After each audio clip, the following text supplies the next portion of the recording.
Hello and welcome to Point Blank on Eyewitness News. My name is Umaru Sanda Amado. Tonight on Point Blank, we're going to bring you a conversation about the attempts by the government to sanitize and clean the financial sector. You've seen so many institutions go down.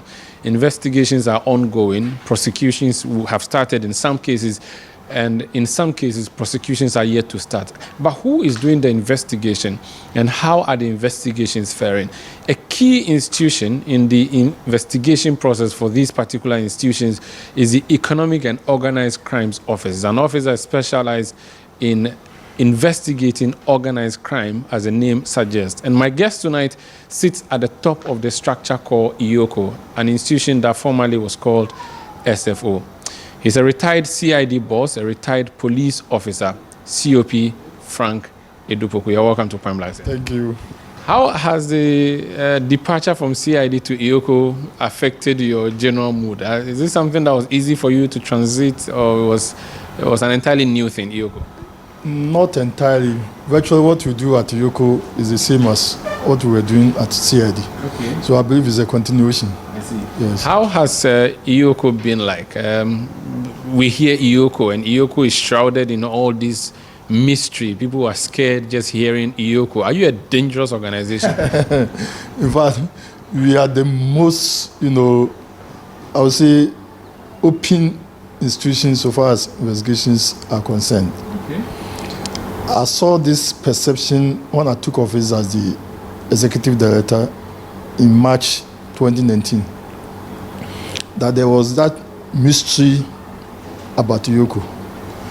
So I took over in March 2019, and by July 10th, 2019, there was an open forum where we opened our doors to the public, the media, for us to be assessed as to whether we deserve that tag. At the end of the day, it came out that IOCO was being wrongly perceived, and that other reasons accounted for that. So since my assumption of office here, I believe that perception has considerably gone down. So your approach is to open the doors, let people know what you do, at least so far as it does not compromise investigations. Of course, yes. But there are people who hold a view that the secrecy around the office itself gives you some kind of authority, and it gives you some kind of people fear you, and if people fear you, they would fear to commit crimes. Do you not agree with that logic? No, I don't agree with that. Fear should not be part of us. It is our actions that will put the fear in the people, but not our personality. Your good works will take you to where you want to go. But if you create that air of fear around you, I don't think you are going to succeed. Let me just say that this is the first media interview you are doing as IOCO boss since you are appointed. Of course, yes. Okay, and we are privileged for that. But does it mean that subsequently we'll be seeing more of you on the TV, on the radio, or you would appoint a PRO or a public affairs office? How are you going to manage the public-facing side of your organization? Yes, it is only when it is very, very necessary for me to speak that will hear my voice. Otherwise, we have a public relations office where staffed with all the officers there, and they will speak to the normal issues that come up. When it comes to me speaking, I believe that I should speak to issues that are very pertinent to the office, and that should not be always. Explain to us the work of IOCO, because often you hear people complain about your locus. Locus is very critical in legal matters when you go to the court. And I'm sure the one that comes to mind immediately is the Auditor General, who is questioning your locus as an office to investigate him and so on. Yes. What is your locus, and what kinds of investigations do you conduct? Yes, for the avoidance of doubt, if you permit me, yes, I want to read from the Act that set up the office. Okay. And we are reading from Section 2 and 3 of the Act. The Act is the Economic and Organized Crime Act, 2010, Act 804. And I'll read. First, we have the objects of the office. It says the objects of the office are A, to prevent and detect organized crime,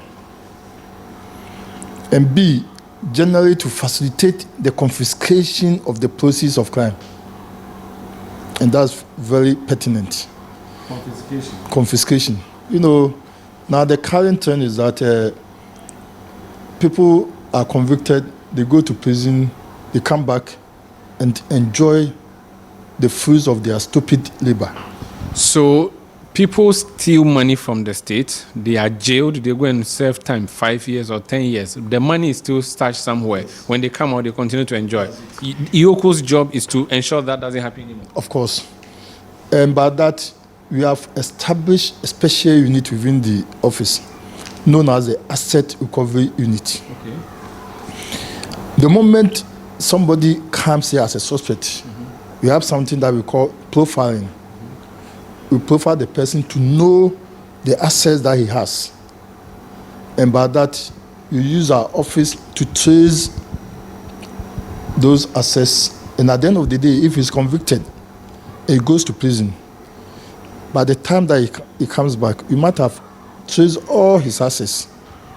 But would that not be double punishment? I'm serving a jail term, you are collecting my money as well. That's permits that if there's evidence that you use the illegally acquired money to acquire those assets, then the law permits us to go after the proceeds of crime, because they are supposed to be proceeds of crime.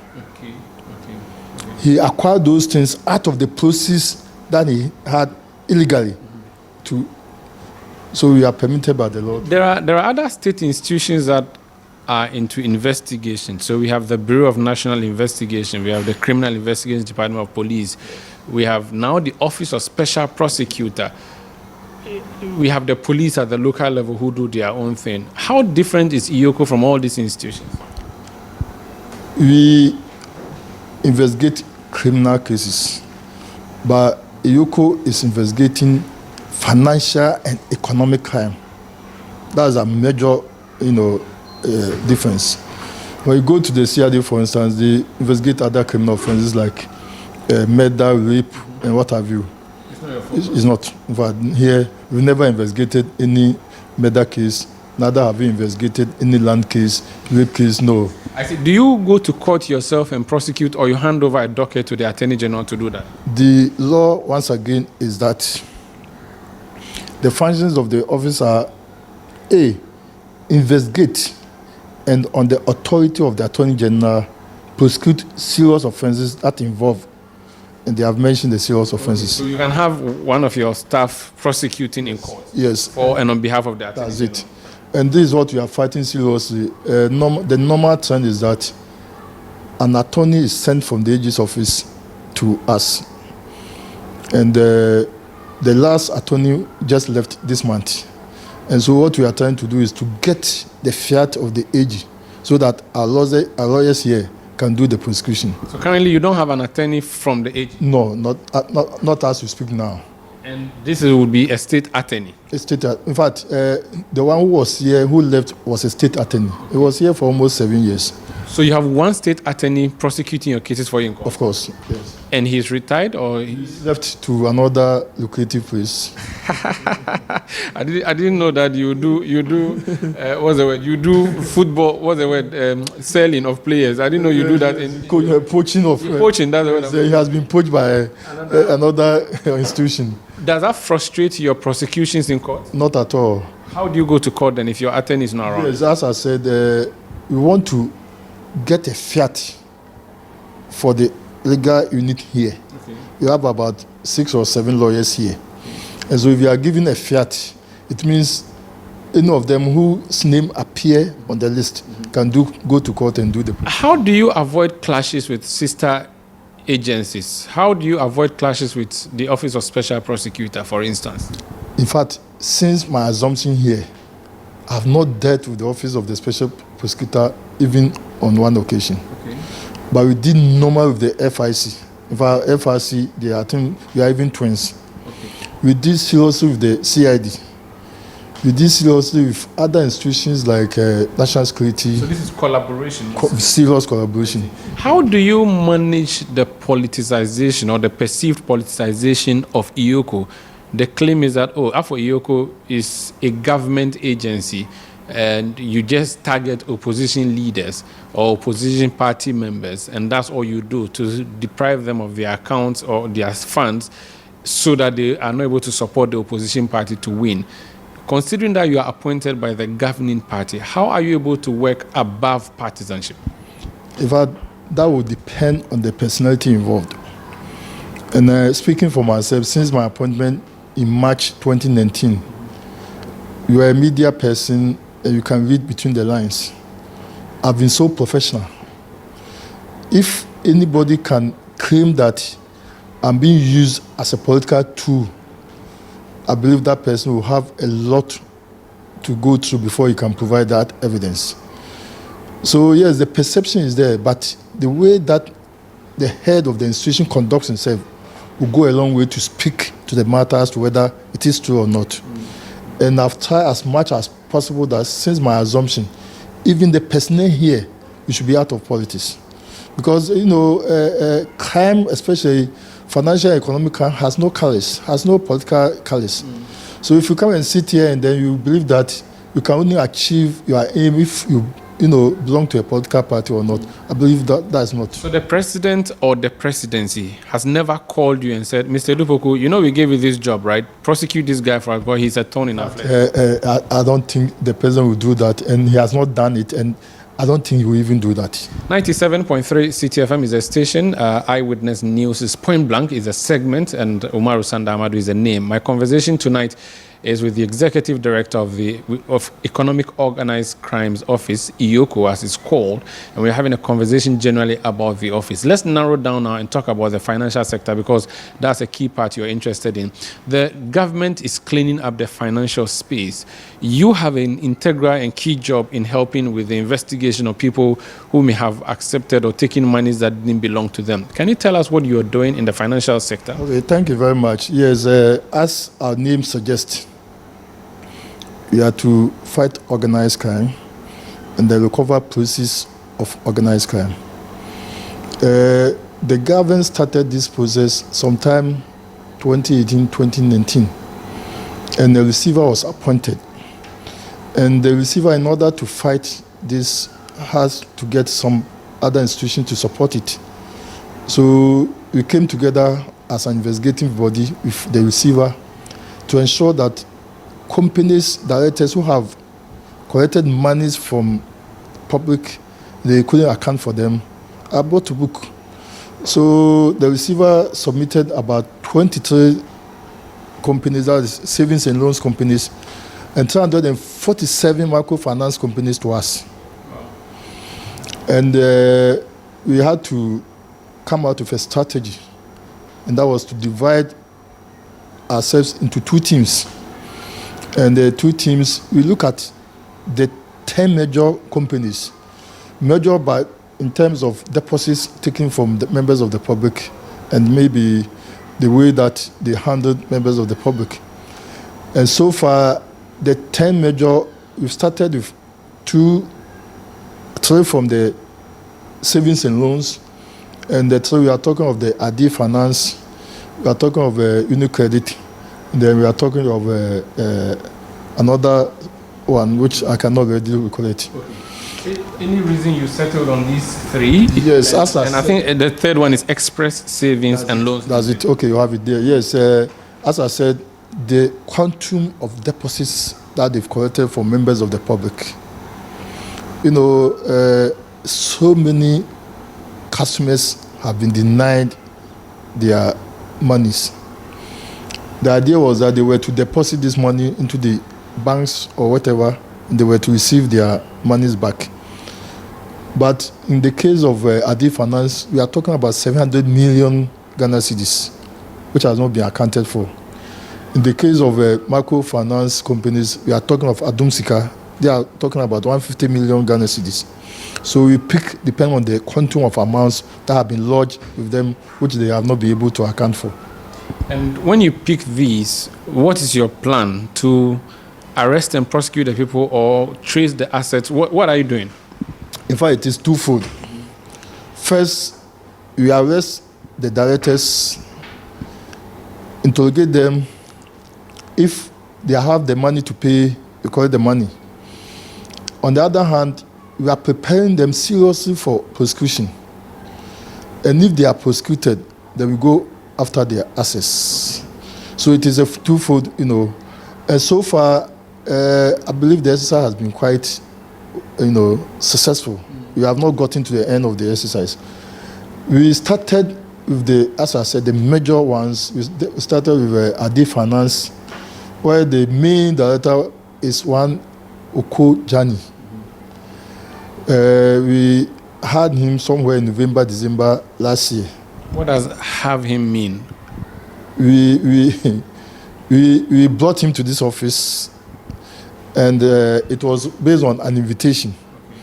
But when he came around in the course of the investigations and interrogation, we saw that he's somebody who can be treated as a suspect. And so he was treated as such. He had to go through all the rudiments of police work. His premises were searched. Statement was taken from him. He was given a caution statement. And at the end of the day, there was a need for somebody to stand as surety.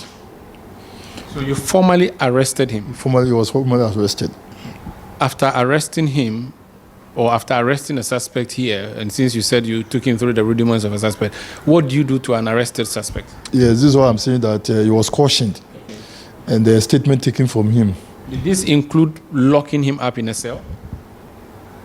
It got to the point, but I believe he was saved by the lawyers who gave an undertaking that, in fact, we needed some conditions to be satisfied. But as at the time that he was taken to the police station, he had not satisfied the condition. And so the lawyers came and agreed with us. And, he's somebody who can easily be reached. He's a member of the Council of State. But nevertheless, we didn't take that into consideration. We felt that once he was a director of a company, he was being treated as a director of the company, but not as a member of the Council of State. So the lawyers came in, and we are human. And that's one aspect of the perception that Iyoko is an animal. Okay. We are not. You have a human face, and so we agree with the lawyers that yes, they should come and then, legalize the procedure the next day. We have seen publications suggesting that your claim to have arrested him is false, and that there's a strong denial coming from his side that he was not arrested. You can decide it. You can decide to say it, but we are saying that he was arrested. The records are there. There was a bail condition that was given. So if you are claiming that he was taken to the police station, he was virtually, naked, because he was just about being put into the cells. I'm familiar with how police cells work. When you take people there, you usually will strip them except their boxer shorts. You are suggesting that that's how far you went through that. He was in his boxer shorts. But I was not there, but I believe whether boxer shorts or pants or whatever. He was going to be thrown into the cell alongside every other suspect. Of course, yes. Of course, yes. And then you decided to... Yes, because of the intervention by the lawyers, you decided to, give him the benefit of the doubt so that the following morning you come and then legalize whatever. Which police station can we go to check this record? Ministry's police station. And we can check this record? Why not? Ministry's police station. The records are there. Did you go after him because he's NDC or he has sympathies for the NDC? I don't know that he's an NDC. I don't know. This is the first time that I'm hearing that he's NDC. I know that he's a Council of State member. I know that he was a director and founder of the Ade Finance. And we were not going after political parties, nor members of any political parties. We were going after directors who have misused public money.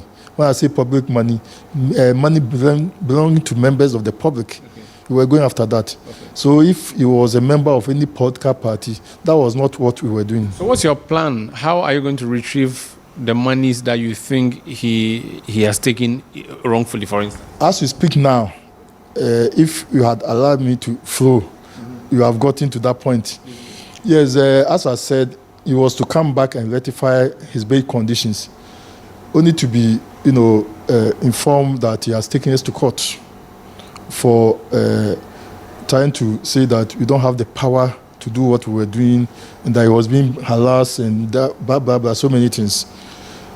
Iyoko is a law-abiding institution, so we went to court, all right, and his application was thrown out.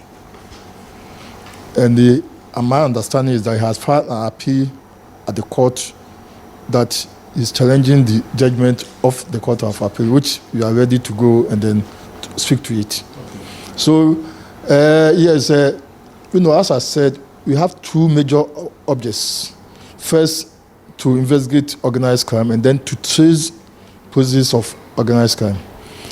As we speak now, we have frozen most of his accounts. His bank accounts have been frozen legally.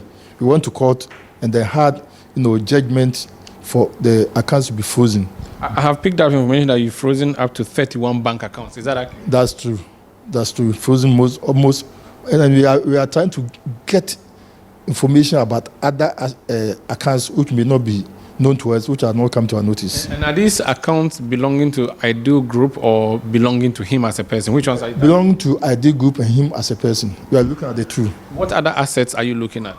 But as we speak now, we have also gotten judgment to, preserve most of his assets. And again, if you can give me the opportunity to maybe speak to it from the documents that I have. Yes, the case of Adi Finance, yes, we have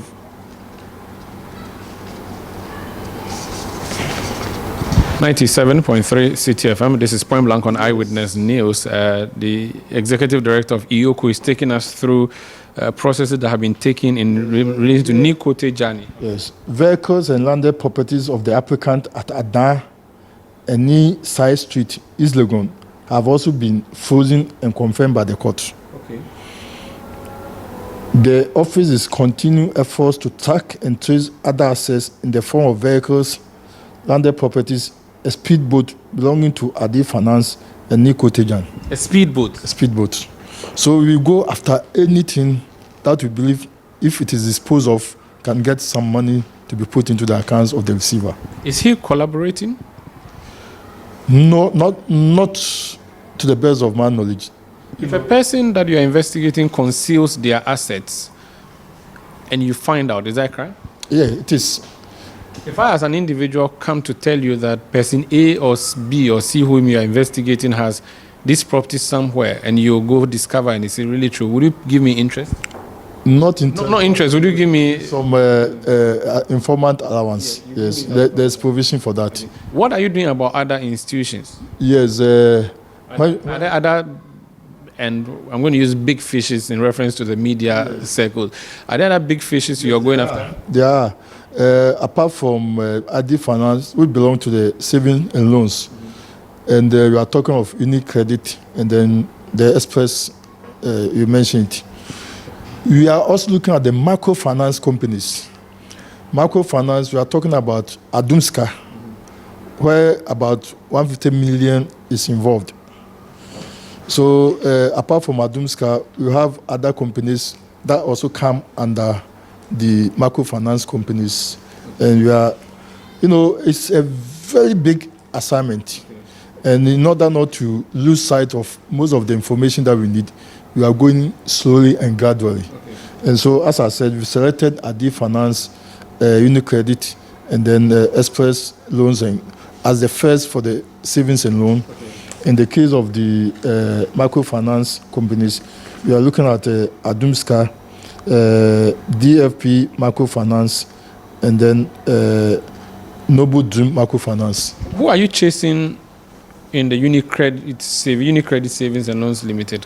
Yes, as we speak now, we are speaking to some of the former workers of the UniCredit.